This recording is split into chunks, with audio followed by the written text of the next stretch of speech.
Donc maintenant, nous allons mesurer l'ouverture buccale. On va demander au patient d'effectuer une ouverture buccale le plus large possible, le plus grand possible, sans douleur. Il existe des moyens de mesurer l'ouverture buccale, par exemple cette échelle de mesure qui est graduée, et nous allons l'utiliser pour effectuer la mesure de l'ouverture buccale.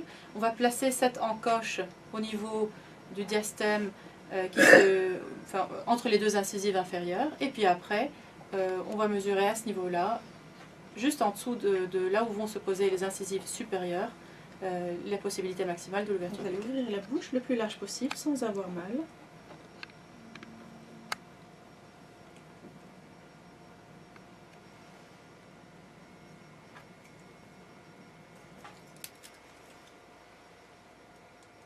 Ouvrez la bouche le plus large possible.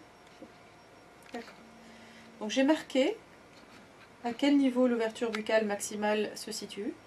Et je vois que c'est à 10, 20, 25 mm d'ouverture. Vous arrivez à effectuer 25 mm d'ouverture buccale maximale aujourd'hui. La normale se situe à peu près entre 40, 45, 47 mm. Donc on voit bien qu'on a une réduction, voire une limitation de l'ouverture buccale par rapport à ce qui est considéré comme étant normal.